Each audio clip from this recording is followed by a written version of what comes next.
Hello and welcome to the Drum History Podcast. I'm your host, Bart Vanderzee, and today we are joined by David Packouz. David, welcome to the podcast. Thank you. Thank you very much, Bart.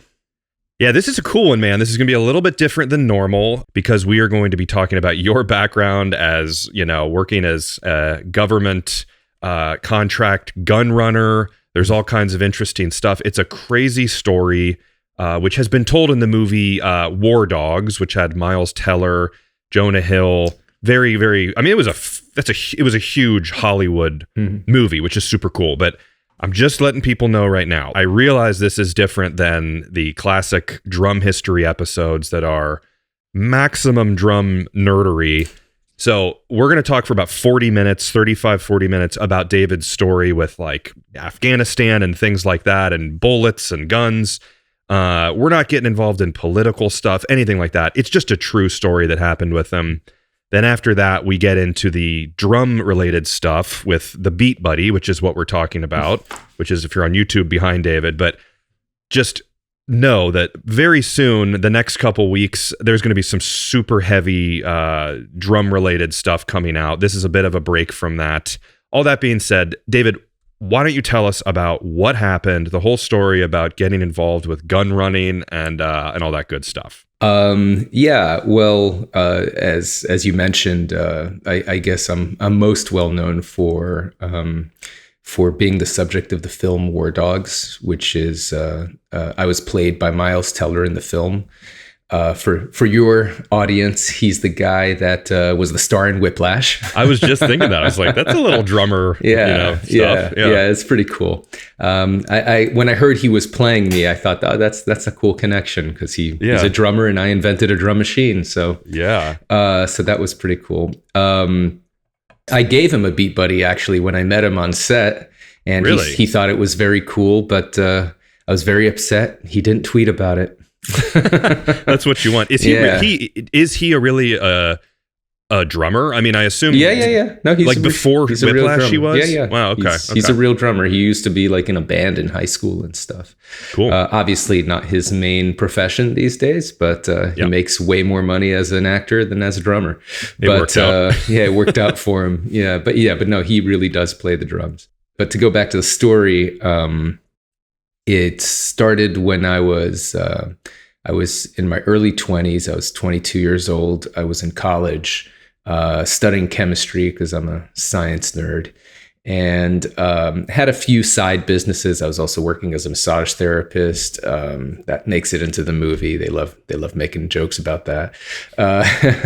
But I also had a few side businesses selling SD cards on eBay. I was importing bed sheets and towels from Pakistan, selling them to nursing homes in the United States. That also makes it into the movie, though. They change it a little bit. I was doing wholesale in the movie. They have me like going from like door to door. Yeah. That's not how it was, but it's okay. For the people who I'll say this up front, the movie is about 70% accurate, as most Hollywood films are not 100%. It's definitely not a documentary of any sort. For the people who want to get the 100% accurate story, I would recommend a book by Guy Lawson, spelled G-U-I, like Guy, but it's pronounced Guy Lawson.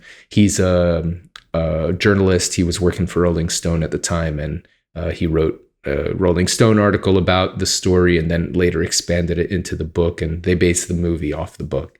So the book he did a whole bunch of reporting on the book.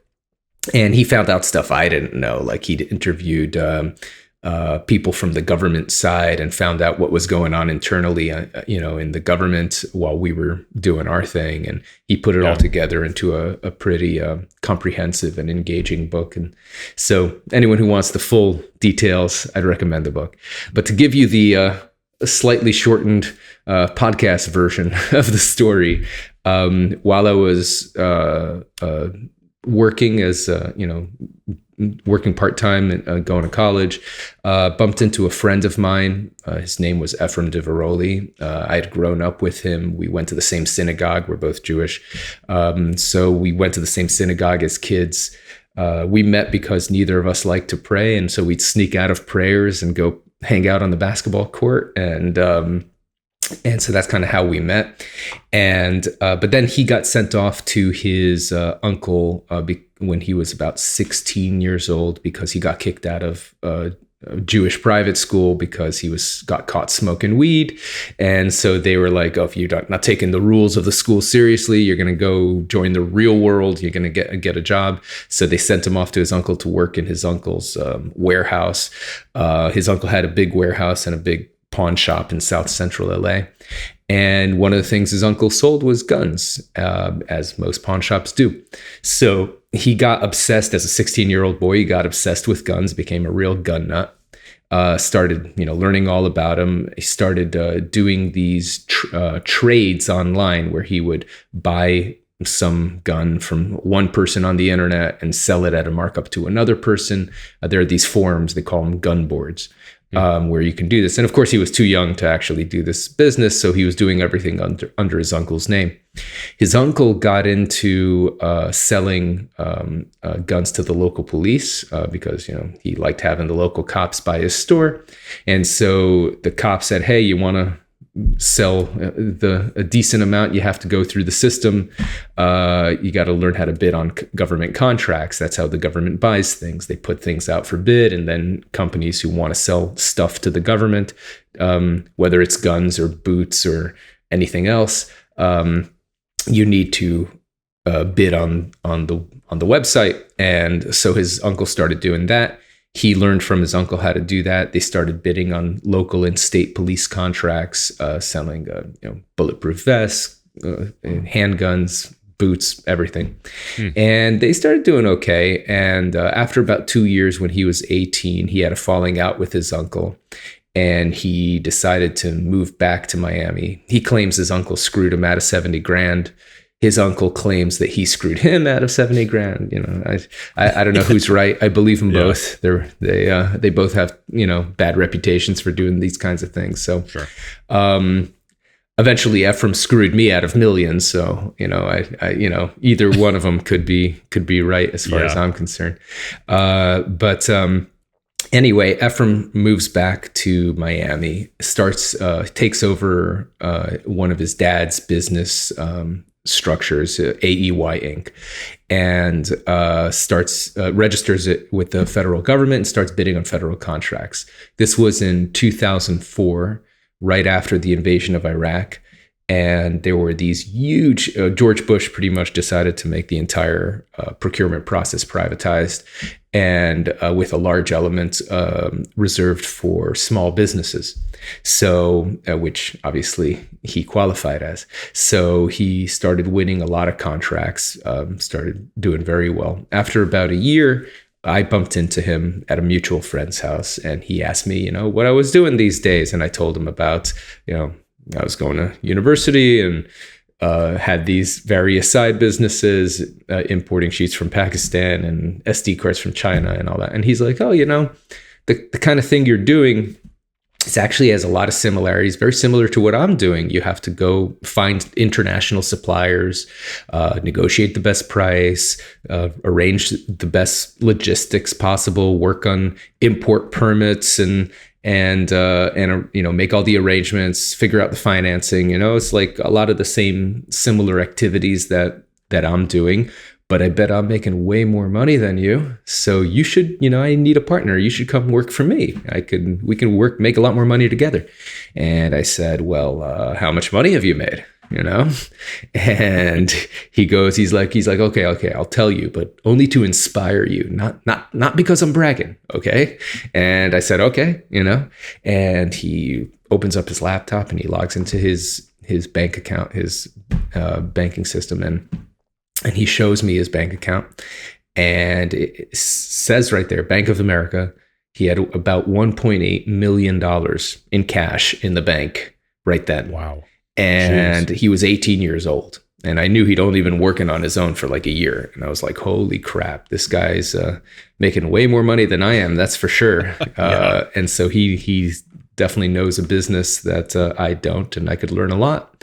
And so this is a huge opportunity. So I said, okay, I'm in. teach me what you know. And so we started working together. He taught me how the whole federal procurement system works. And I didn't know anything about guns at the time. I've never really cared about guns. I've actually always been a musician. I played guitar since I was 15 years old. And so I was much more of like more of like a hippie musician than anything at the time.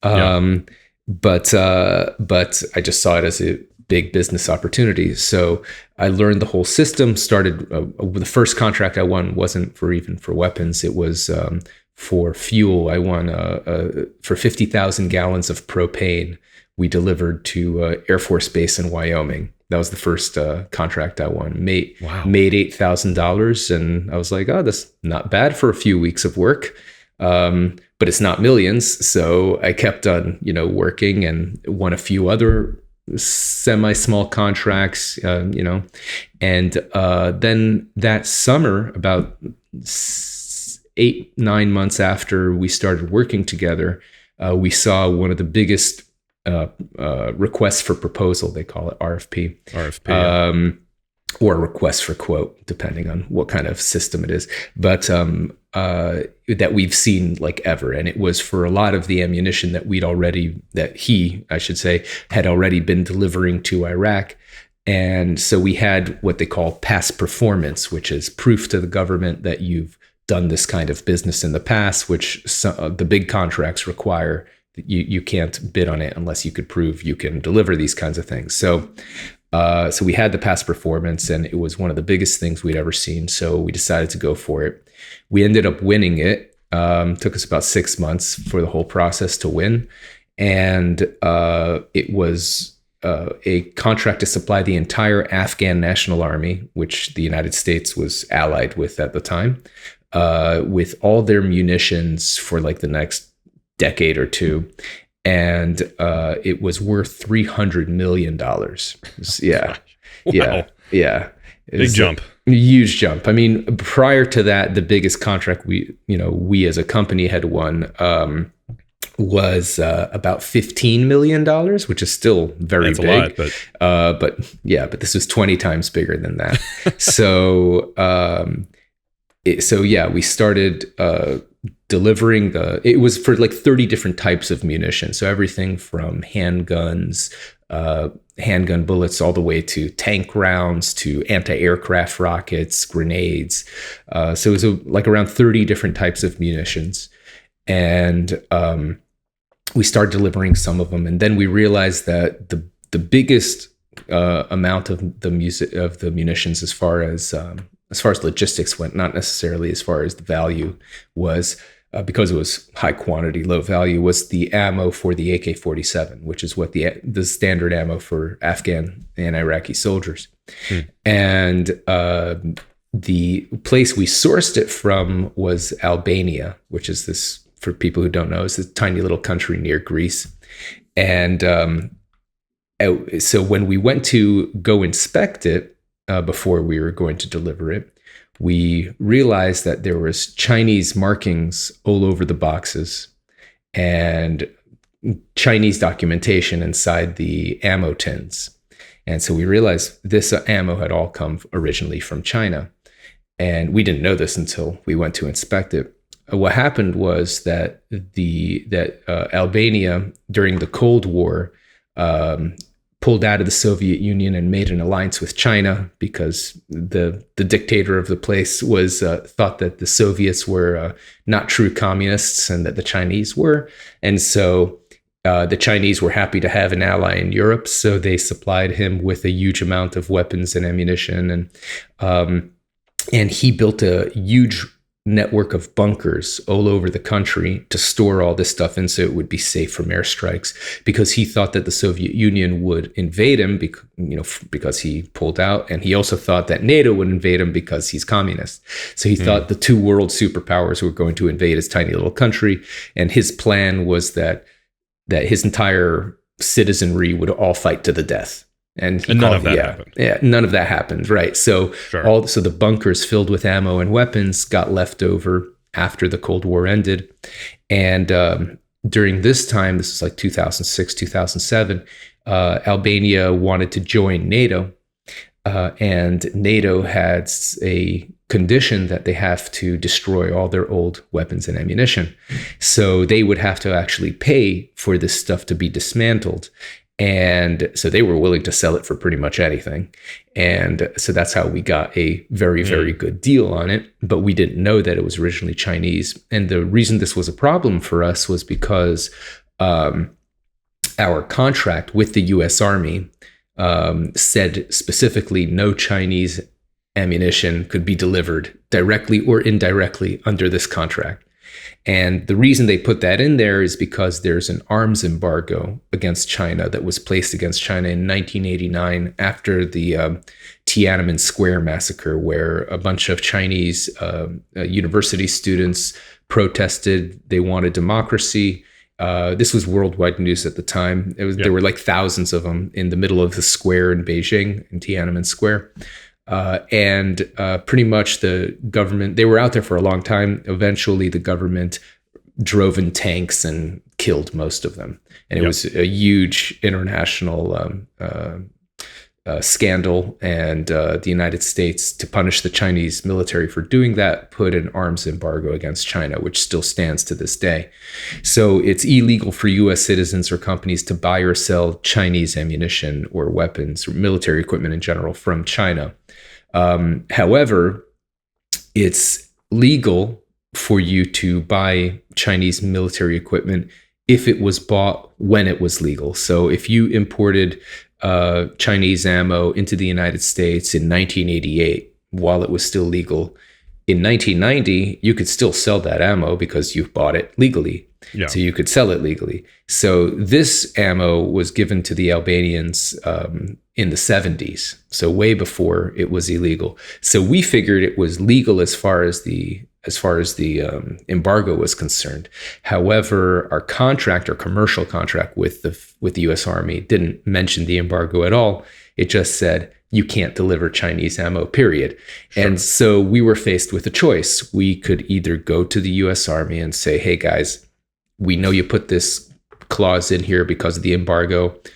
This ammo doesn't violate the embargo. Can you please give us a waiver to deliver this ammo? Because, this is the stuff that we were planning on delivering. We already have all the licensing for this. It's a huge pain in the butt to get licensing to move military equipment internationally. You have to get not only an end user certificate from the end customer, but you have to get an export permit from the seller, and then you have to get flyover permits from every country that you fly the stuff over, and which could be a big pain in the butt, especially when some of those countries aren't friendly to your country, which a lot of the countries weren't. So it took us months to get all these permits, and it would take us many more months if we were going to switch suppliers. So we were thinking, well, maybe we should ask the Army for a waiver and get them to sign off on this, and which they might say, yeah, we meant this as a reference to the embargo, so no problem, here's a waiver, and then it wouldn't have been a problem. But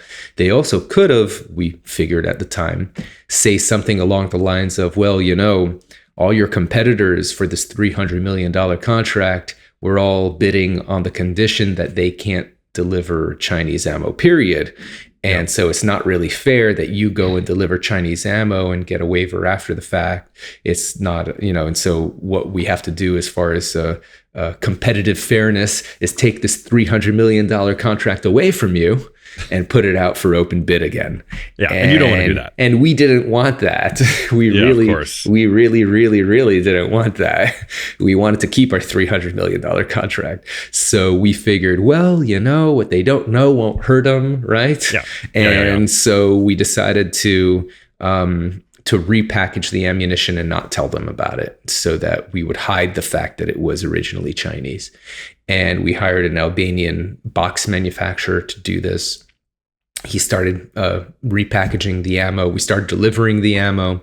Everything was great because the Army was desperately in need of the ammo, because this was getting into springtime, which is the official fighting season of Afghanistan. They have fighting seasons because it's very mountainous and lots of snow, and so you can't really go anywhere in the winter in Afghanistan. But in the springtime, when the passages, the snow melts and the passages become passable in the mountains. That's when, the guerrillas appear out of the mountains and start attacking the cities. And so that's when you need the ammo to defend them. And the Afghan national allies were at the time running very low on ammo. They desperately needed more ammo. And so the army was pressuring us to deliver as quickly as possible. So, which makes me think in retrospect, they probably would have given us the waiver just because they were so desperate for this stuff. Yeah. But we just didn't want to risk it. In the end, it turned out to be a much bigger downside that we did that. But, you live and learn, right? Sure. I'm not planning on doing it again. That's for sure. No, I don't think you get another opportunity. No, and I will say that in the movie, if people watch it, all this is like, it's directly in the movie where you can watch it, and I'm visualizing it because I've seen it, and it's like, it's crazy, man. Keep going here, but it's nuts. Yeah. I'm giving the short version of this whole thing because I know we've got an hour-long podcast, and I'm not going to give the every detail version, but But it's the movie. I was pretty happy with the movie. I thought they did a good job. It's definitely not a documentary, as I've said, but they made a good movie, which I think is more than you can ask for. And the gist of it too, though, is you guys are like, you're younger guys who can like party a little bit and have fun while you're doing it. Yeah. And there's some like beautiful actresses in it and stuff too, which helps. Yeah. But so just kind of as that goes on, though, it's not all fun. And it's stressful. Yeah.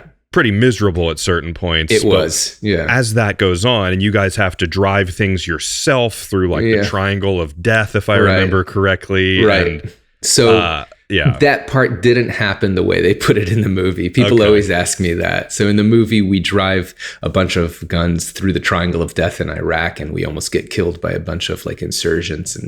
And that story is true, but it didn't happen to us. It happened to someone else. So so they just wanted to have more action in the film, so they put that in there. That story actually happened to the screenwriter of War Dogs, the guy who wrote the screenplay. The reason he got the job to write the screenplay of War Dogs is because his name is Stephen Chin. Because he years before that he wrote a screenplay called Iraq, which was about another pair of American contractors who were actually in Iraq, in Baghdad at the time, and he wanted to interview them. Of course, at the time, he couldn't get a commercial flight into Baghdad, so he flew into Jordan and hired a Jordanian driver to drive him to Baghdad. And while he was driving to Baghdad, his Jordanian driver decided to stop by Fallujah to get some gas because gas was free in Fallujah and he didn't want to pay, more money for gas in a safer place.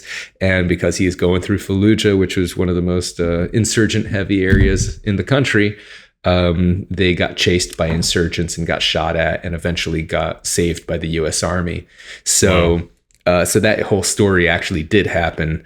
But to Stephen we've Chin, all done some crazy things to get a good deal on gas. So I understand that. We've all driven across state lines or something. Maybe that takes the cake though with absolutely. Yeah. All right. Well, so how does it, let's just give the kind of, again, there's so much details, but give the end of how did it all end up, and then we'll get into some actual music. So talk. Sure. So I'll wrap up the backstory. What happened was Ephraim decided to try, because he was always trying to squeeze every penny out of every deal as much as he could, and so he tried to get a better deal out of the repackaging operation by changing to another repackage source, another company to do the repackaging, which we saved, a bit of money. But the original guy who was doing the repackaging got stuck with $20,000 worth of boxes that he had nothing to do with. And he asked Ephraim to at least cover those expenses for him. Ephraim said he would, but then he never did, because that's just how he rolled. And so that guy got really pissed And he decided to go tell everyone about what we were doing. And so he told the New York Times that we were doing this repackage operation, and he told the Justice Department, the FBI, about it. And so they opened up an investigation.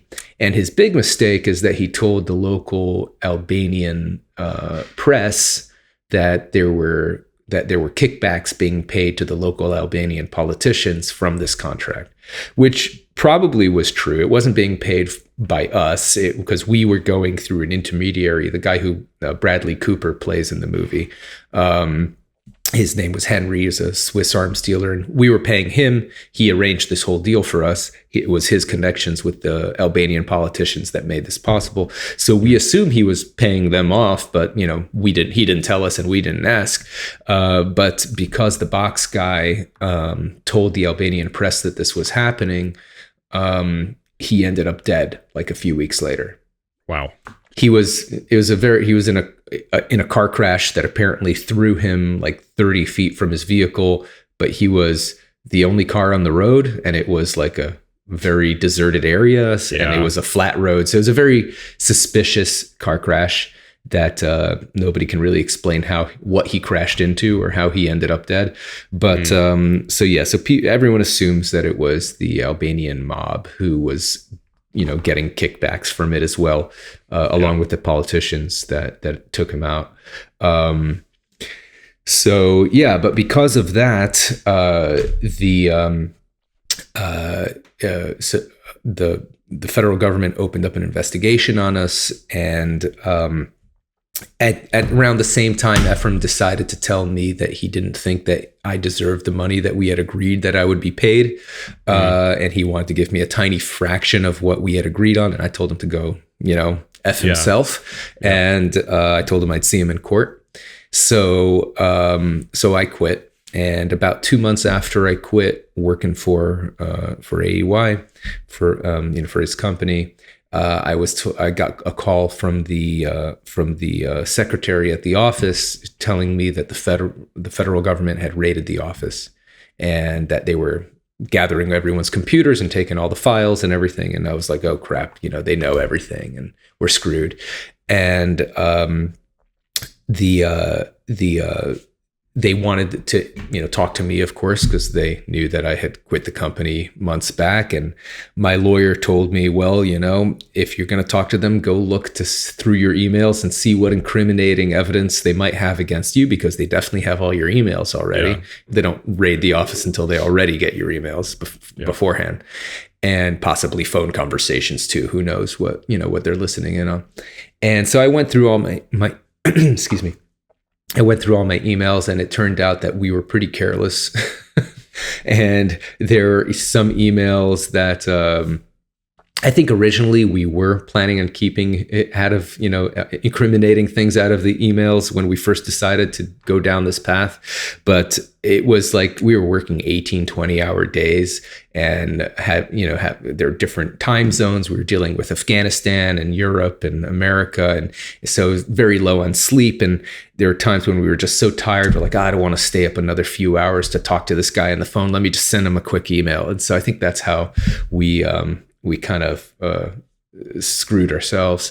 Yeah. But there were emails that said specifically, make sure you remove the Chinese markings from the boxes, And that's the crime. Yeah. That was to clarify, everything we were doing with guns, we're not like that was all on the up and up through the government. Mm-hmm. It was the replacing the boxes, but it's not like you were doing some crazy supplying guns to drug lords in the middle of some country. You were just doing a switch on. Correct. Yeah, were not. You know what I mean? But People compare War Dogs to Lord of War, which is the Nicolas Cage movie. Yeah, and, cool movie.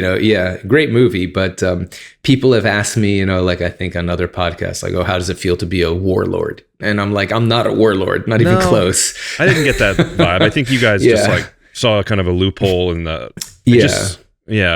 It was all legal until it wasn't. But that's a lot of things in life. Yeah, that's true. That's true. But I get what you mean. Yeah. It was all the ammo was going to our allies, and the ammo was, despite what some media reports later said, All the ammo was high quality, except for a tiny fraction that was rejected by the army and was not issued to soldiers, and we weren't paid for. Yeah.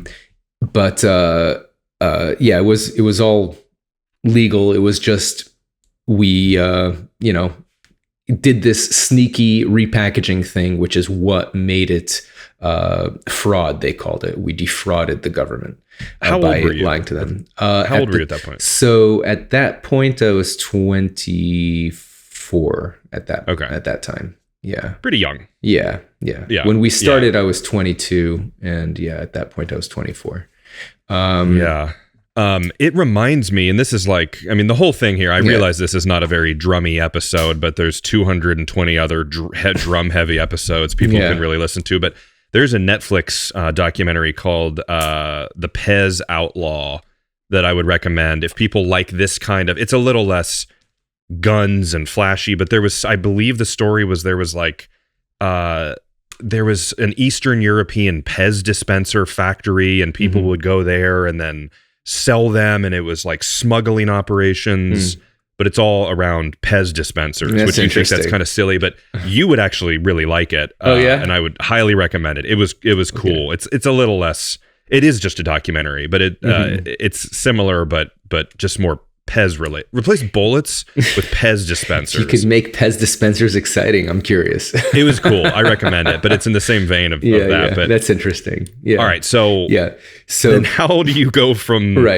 gun runner to beat buddy, inventor? Right. Let's get some music stuff going. Yeah. So to make a long story short, I ended up pleading guilty to one count of defrauding the United States, which doesn't sound great on the old resume, but anyway, because I pled guilty, and they recommended to the judge, the prosecutors recommended to the judge that I get the minimum sentence possible, and the judge sentenced me to 7 months of house arrest, which is not bad. Yeah, which is pretty sweet. I managed to avoid jail time, which was amazing. Very grateful for that. And house arrest is not bad at all. I mean, you get to sleep in your own bed, eat your own food, watch TV, private bathroom, Did Ephraim get charged? So he did, and he pled guilty as well. However, and he probably, if I had to guess, probably would have gotten a pretty light sentence as well, like me. However, before he got sentenced, he committed a second crime. And that's, the whole plea agreement is based on you committing no more crimes, because the plea agreement works like, you plead guilty, you tell the judge you're real sorry, you'll be a good boy from now on, and the judge says, okay, you learned your lesson, so I can go easy on you. But if you commit a second crime after, while you're waiting for sentencing for the first, you can't really say, I learned my lesson, I'll never do this again. So, and it invalidates the plea agreement, so the prosecutors don't even have to tell the judge, go easy on this guy. They could say, throw the book at him, he hasn't learned his lesson, he needs some serious jail time. So what happened was that while he was awaiting to get sentencing on the fraud charge, he kept on doing the arms business, even though they told him not to. And he got entrapped into a sting operation by the ATF. They asked him to go meet an undercover agent in Orlando, which was outside of the jurisdiction he was allowed to travel while he was awaiting sentencing. So he broke the conditions of his bond, and went to meet the undercover ATF agent. The ATF agent was like, yeah, we could do this business deal, but hey, check out this new gun I just bought. It's the latest HK, it's got these cool sights on it. And the Ephraim, of course, who's a gun nut, was like, oh, I just heard about that. Let me see. He's like, yeah, let's go to the range and shoot this baby. And, while he's holding the gun, and he goes to the undercover ATF agent. He's like, what can I say? Once a gun runner, always a gun runner. the agent is Very recording. cinematic. Yeah, very cinematic. And the agent is recording him, in his hidden microphone. And after he says that, the agent whips out handcuffs, handcuffs him, and he's like, "You're under arrest. You're a felon in possession of a firearm," because he had already pled guilty to the fraud charge. So he's officially a felon. It's illegal for felons to be in possession of a firearm. You could get up to 10 years for that. So he went to jail right then, and they did not allow him to post bail because he had already violated the terms of his previous bail, by traveling to Orlando. So he spent a good year in county jail in Orlando area while awaiting sentencing for both of his cases. Eventually he got sentenced. He could have gotten sentenced for up to 5 years for the fraud charge and up to 10 years for the gun charge. So he could have gotten a total of 15 years.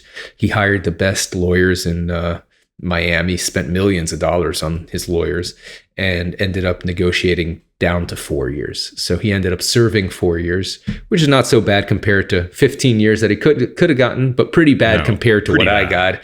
Pretty bad compared to what I got and what he could have gotten if he had just not been an idiot, So, he ended up serving 4 years. He's out now. I mean, he's living in Miami as far as I'm aware. And what I've been told is that these days he's in the business of funding lawsuits because so many people have sued him because he didn't just screw me over. He screwed pretty much everybody he ever did business with over. And so everyone he ever did business with eventually sued him. And so he realized, he's very good at realizing what lawsuits are strong and what are weak, what makes a lawsuit strong or weak. And so in how the whole system works. And so he knows, so he's in the business of funding other people who want to sue somebody but can't afford it. He will go in there and fund the lawsuit and probably take the vast majority of the money, if not everything, if he could, the way he works. But it's kind of slimy, I guess, a little bit. It's that kind of business, and he knows it well, and that's the business he's in. I've been told. I've also been told by some investigative reporters who called me up at the time that during the pandemic, he was in the business. He was supplying medical equipment to the government, which would have been illegal for him to do, but he did it through shell companies. So that I don't believe the reporter managed to nail down concrete evidence of this. So that's why he got away with it. But they did interview me asking me if I knew anything about it, which obviously I don't. I haven't talked to him in years. Wow. Yeah. Jeez. But yeah. But back to what you asked me about the invention of the Beat Buddy, more pleasant conversation. Well, explain maybe real quick as we get there. So we know you're a musician. We know that there was that whole experience. Mm-hmm. Can you explain what the Beat Buddy is? Because again, as I said before, I realize this is a little bit of a break from our normal, your normally scheduled program with drum history, but it's just a cool story, and I think it's an interesting episode. But what is the Beat Buddy? So I'll tell you how I came up with it, and I think that's a better explanation of what it is. While I was under house arrest, I was very bored, and I was playing lots of guitar. I'd have my musician friends come by and visit me. It wasn't like a lockdown, COVID style lockdown, but because I could have people visit me, but I just couldn't leave my apartment.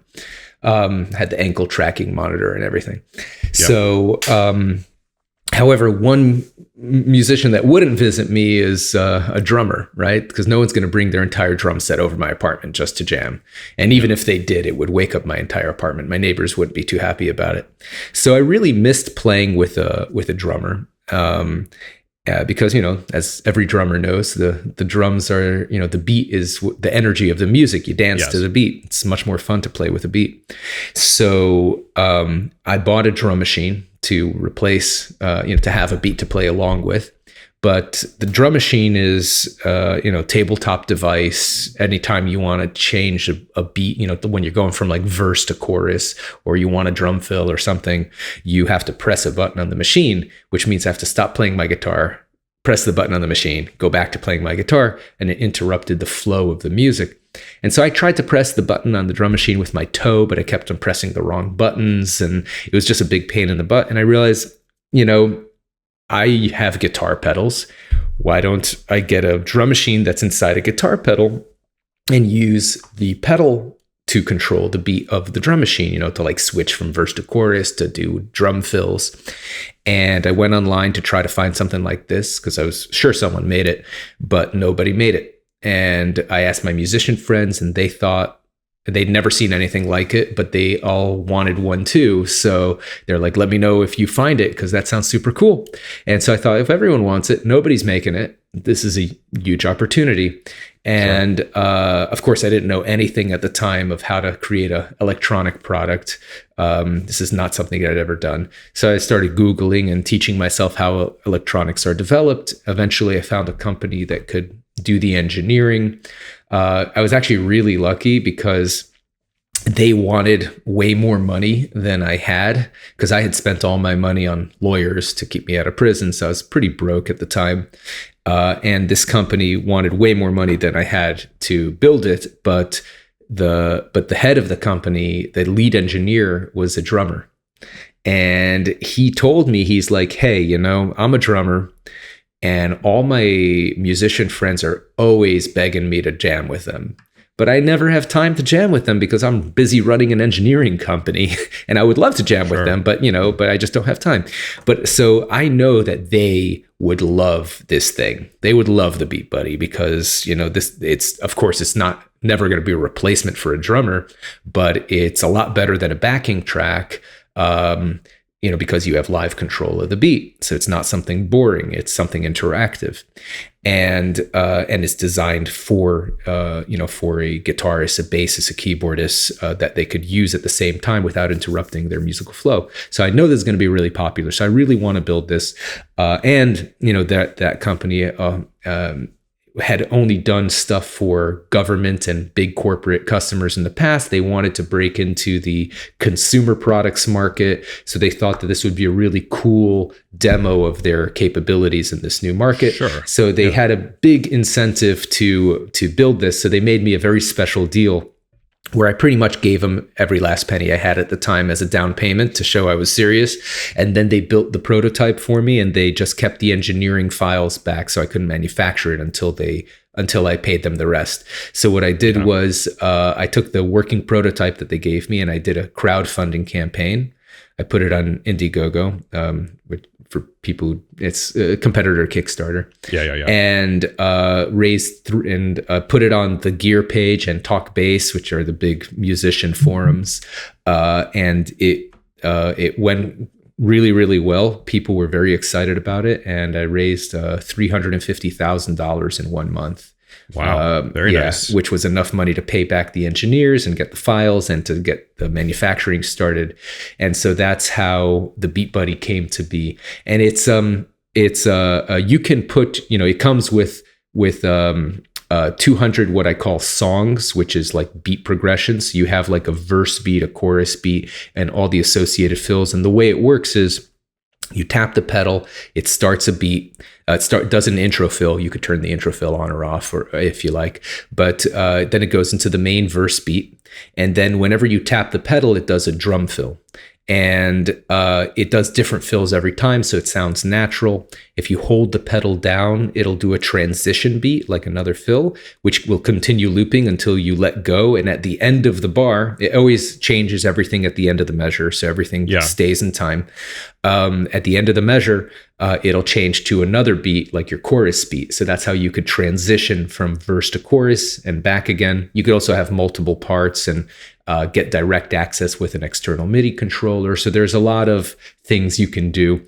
You could also put in your own beats on it. So you could create MIDI files on your DAW and put those files into the Beat Buddy, so you could have your own custom beats. We have a very active user forum at singularsound.com. Where other community members make beats and drum sets and upload it, so you can download thousands of beats and hundreds of drum sets for free, and it's constantly expanding. And you could also create your own stuff, of course. And as I said, you can make your own drum sets out of wave files, so you can do cool. We have 10 drum sets that come built in. We also sell professionally made drum sets online and beats that people can download as like a premium content thing, in addition to all the free stuff that is on our forum. So it's a very, very versatile drum machine that is really aimed at the musician who just wants to control it with a foot tap. We have had quite a few drummers as I was mentioning to you before we started the podcast recording. We've had quite a few drummers use this as their percussion section. So they'll turn the drum set to the percussion setting, and then they'll start that beat, and then they'll play along on their drum set to that. So it's like having their own percussionist that is not just a backing track. They can tap the pedal and do drum fills, do transitions, also do what we call accent hits, which is an additional foot switch. You hit it and it'll do like a cymbal crash or a kick drum. You could do like single drum hits to the button press. So which sounds like it's a tool that drummers can actually exactly. Yes. And percussionists can use, as opposed to, I think everyone now, I mean, there's been episodes on the history of like drum machines and electronic drums, which those are two different things, obviously, to clarify. When people think electronic drums and Simmons and things, those are like combined, as opposed to the Linn drum and drum machines that create a beat that is the enemy. People used to think the enemy of the drummer and what's going to defeat and kill off the drummer. I think people have learned that that's not really the case, and you can use it with you. And it's cool because on your website, you have the song matching tool. Yes. Which provides you, I think it says there's 1,850 songs where it'll tell you the actual beats to use for like Seven Nation Army, All the Small Things, American Pie, and it goes on and on and on and on of what to actually use. But do you guys, like, as far as like getting natural drum sounds and programming and getting a real feel of what drums actually are, would you have any involvement from drummers? Well, I guess you said the guy at the engineer was a drummer, so that had to help with getting it right. Absolutely. So it was a huge thing right from the beginning. We knew that even if the Beat Buddy has all these cool features, if it didn't sound good, people are going to hate it, right? Because musicians are super, super picky. And, even if it's the most brilliant device in the world, if it doesn't sound good, nobody's going to use it because, they'll get that bad emotional response to it. So we put a lot of effort into quite a few techniques to make the drums sound as natural as possible. One of the first things we did was one of the big complaints that people have against drum machines is that it sounds like a robot, right? It's too like rigid. It sounds like it's too like frozen to a grid. So what we did was, when we made the beats for the Beat Buddy, is we had a live human drummer play these beats on a real drum set with MIDI triggers connected to it. And so we recorded the MIDI notes of the live human drummer playing, and then we did not quantize it. We didn't quantize it to a grid, so it comes out the way that drummer actually played it. And so that gives it a much more natural rhythm. It's got a tiny bit of swing, it's got all the things a natural human drummer would play, comes out in the Beat Buddy beats. That was the first thing that we did to make it sound natural. Another thing that we did to make it sound natural was that we have velocity layers. Right. So we've got when we made the drum sets are just a collection of samples, right, of different drum hits, right, recordings. And then the MIDI notes trigger those samples, which is what you hear. And so what we did was, instead of having because it sounds very different when you hit a drum head lightly or when you hit it hard, right? It's not just, so the old school drum machines, what they would do is they would just turn the volume up and down. Right. Yeah. And that was one of the big sources of old drum machines sounding very robotic, is because it's actually a different sound wave, profile, you can call it, different frequency profile of whether you hit it hard or you hit it soft. It's not just a volume thing. So we recorded all the drum hits with different velocities, and we didn't just record one for each velocity layer. We recorded multiple, because when a drummer hits the drum head at let's say you're doing like a drum roll, right, and in theory, it's the same hit, one after the other. Yeah. And the old school drum machines, what they would do is they would just do the same hit over and over. That would make it sound like a machine gun. It doesn't sound good. We've all heard that. And exactly. It's just comical. Yeah. Exactly. Because no drummer plays like that. There's always slight variation in the angle you hit, very slight variations in how hard you hit, where you hit on the drum. And so it gives it a different sound. And so what we did is we record multiple samples for each velocity layer. And we have a system that we call round robin playback, which is when you have multiple of the same note being played in a row, it doesn't play the same sample. It goes round the different samples for that velocity layer. And that gives it that much more natural feel when you're doing things like that. We also have additional techniques like choke groups, like when you have like a fill, and like there's certain drum instruments that you would never be played together at the same time, like at the end of when you finish the like the fill, usually ends with a crash. You wouldn't but the beginning of the beat would, start maybe with a kick. So we have certain systems so that when one drum instrument plays, it chokes off the sound of another, which makes the transitions much smoother.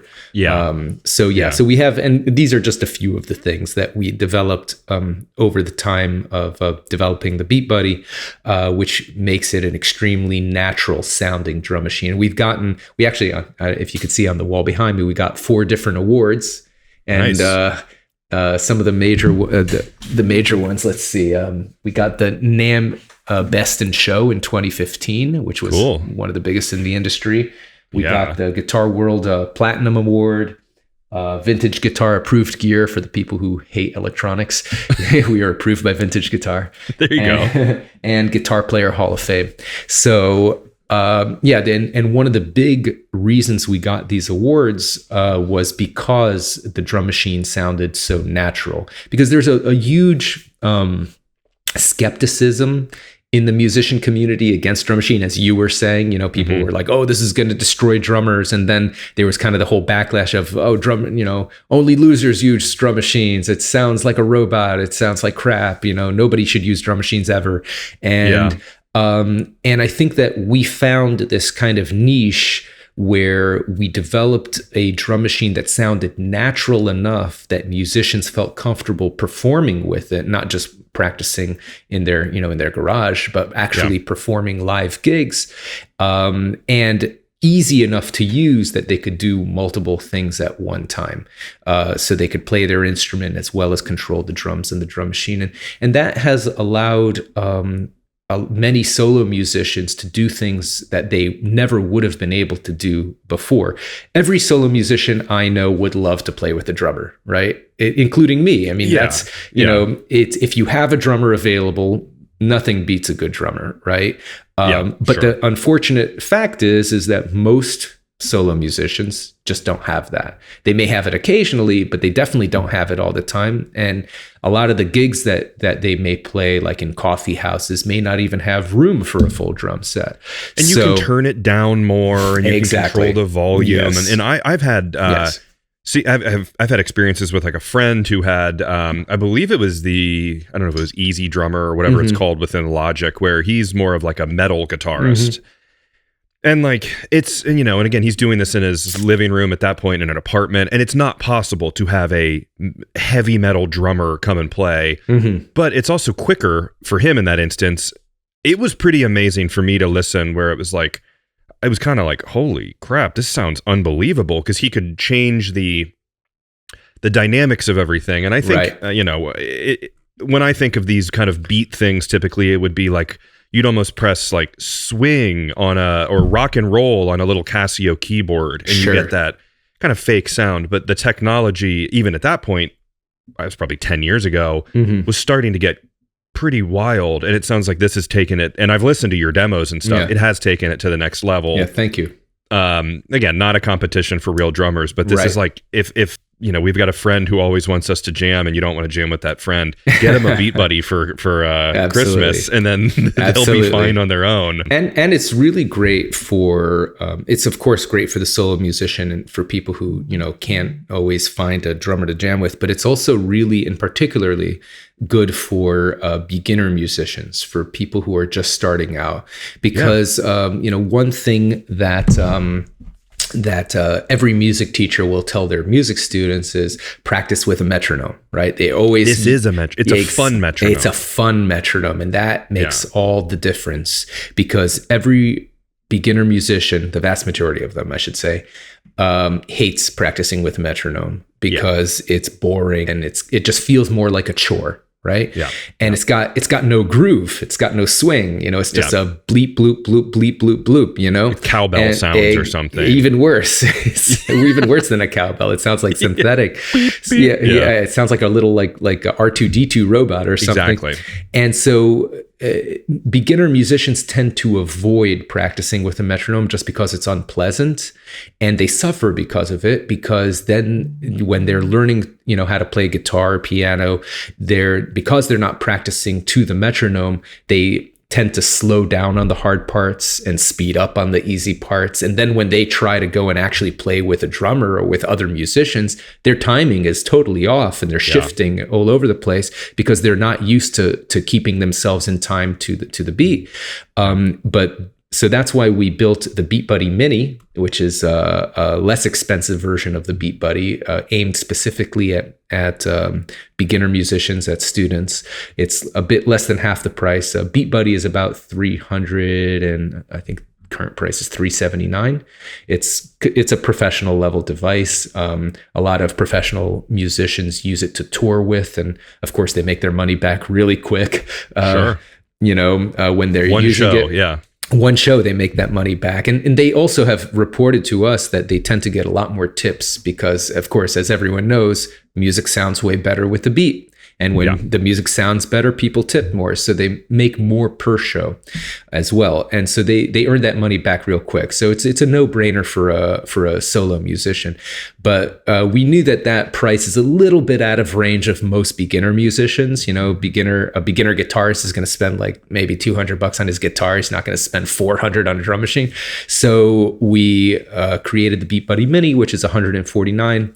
It's more in the realm of affordability for a beginner musician, and it has all the functionality of the main Beat Buddy. It just doesn't have the ability. Well, it's got a few differences. It's 16-bit sound quality versus the Beat Buddy's 24-bit sound quality. Sure. The Mini doesn't have MIDI sync. So you can't really connect it to like loopers and other effects that are time-based. The Beat Buddy has MIDI sync, so you can connect it to all your other MIDI capable gear or your DAW, your computer, and get it all synced up in time. But as a beginner musician, you're probably not doing that. Beat Buddy is stereo. There's people who like, and I mean drummers too, obviously, because it's drummers. There's people who like to experiment with the MIDI things and loading themselves into things and experimenting and just having this crazy rig and trying this stuff. Yeah, and there's some amazing stuff you could do with that. Yeah, and I'm looking at the reviews here, and there's a ton of good reviews, and I love seeing reviews like this. There's one; they're all very good, and it's 5 stars. But I love there's a 5-star review that says "Haven't used it yet!" ! That's it. It's like, okay, thanks for contributing that. That's really helpful. You see those funny on Amazon. You people read it are so funny. Haven't used it yet, but I don't like it about some other electronic. Well, it's like, at least he liked it, though he hasn't used it. He hasn't used it, but he liked it. So I can't complain too much. No, very cool. All right. Well, I will put the link in the description for all that stuff for this. Thank you. One thing I would think that maybe your audience would have a little bit more use for, although I as I said before, I do think that the Beat Buddy can be used by, and it has been used by drummers. It's not for everybody, of course, but there have been drummers that have done very interesting things with it. So I've seen some live bands where the drummer was using a Beat Buddy, and like he had it set to like the electronic drum kit, so he like was able to play along with his like acoustic drum set and have like over electronic beats, and that sounded super cool. That's awesome. he also put the beats through some effects, and he would like do some really cool effects on the beats. And so it was really, Nice. really interesting experimental stuff that has been done. But we developed another product. We have several products that people can see all on our website, singularsound.com. And we developed another product that may be more useful for your audience, called the Cably, which is a cable winding device.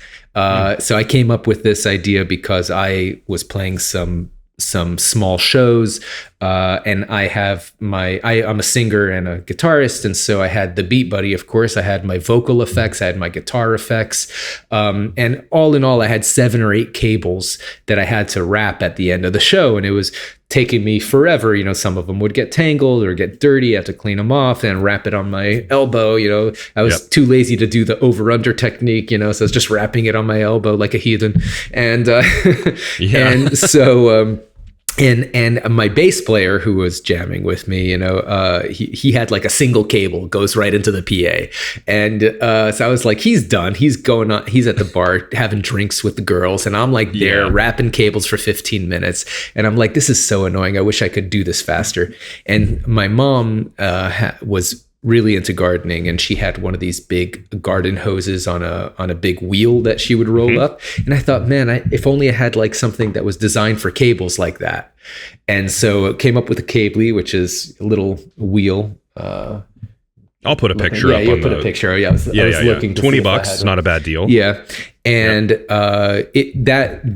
Cably will, for most standard cables, will fit cables between 20 and 30 feet. So it's designed for the vast majority of musical instrument cables. We are currently designing a product, a bigger version to fit cables of 100 feet for the more pro musicians. But the one that we have right now fits 20 to 30 feet, and you just wind it up real quick, and it takes you 10 seconds to have your cables all wound up in a nice small form factor. Nice. And it's nicely protected for travel, so your cables don't get damaged. And another advantage of it is that, you know, oftentimes a musician is only like, you know, a few feet away from his guitar pedals or his amp or something, but he has a 30-foot cable. So you could just take a few feet out of the Cably and just plug it in, and everything else is nice and neat on the stage. So the stage looks nicer. You're less likely to trip over it, break it, Great get for it studios dirty. too. Exactly. Yeah. So that's so the Cably, Cabli. That's awesome. I got to look into that. I have to do a job. I do video and audio stuff for my job, but I got a job where I'm going to be going to San Francisco every other month coming up. And I have to use long HDMI cables, and it's like, to pack all this up and fly with it, it's like, well, maybe that sounds like a good idea instead of having these crazy cable, you know, because otherwise you're twisting and things are getting nuts. But that's cool. Yeah, thank you. So that's a more general purpose musician product. Yeah, but that's good, because we all have drum rooms where there's this crazy pile of... Exactly. We're all guilty of like, all right, it's clean in front of the drums, and then there's a mess of cables back where you're actually plugging it into your interface or whatever. Exactly. So yeah, very cool. So I'll link to singularsound .com in the description and put that stuff there. But David, this is cool, man. It's been great talking to you, because like likewise. I said, I saw that movie a year or two ago, and it came out a while back, but you never know. I would never guess that in, you know, a couple years I would be talking to the person who was doing it. And life is weird like that. I will definitely be the first one to agree with you. Yes, of course. But yeah. All right, man. Well, so anything else as we wrap up you want to tell folks, like social media, all that good stuff? Plug your stuff. Sure. So if people are interested in me personally, they could find me on social media with just my name, David Packouz.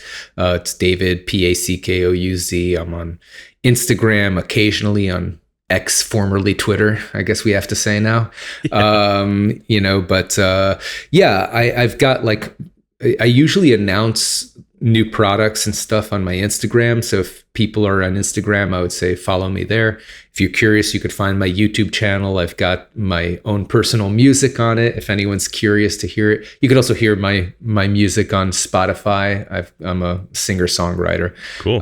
So you can Spotify, Apple Music, all the major platforms. All you have to do is search my name. You'll find it. But yeah, we've got lots of cool products being currently developed. And if you would like to stay in touch to be informed of when that would be, I would say follow me on Instagram, and you could follow my company Singular Sound on Instagram as well. Just type in Singular Sound and you'll find it as well. Cool. Perfect. Like I said, I'll link to everything and all that good stuff. So I hope everyone enjoyed this. I know it's different, but there's more drummy stuff coming up soon that's going to be ultra drum history stuff. So this is a nice little change of pace. So on that note, David, I appreciate you being here, man, and sharing your story, and it's been great to meet you. Likewise. Thank you for having me.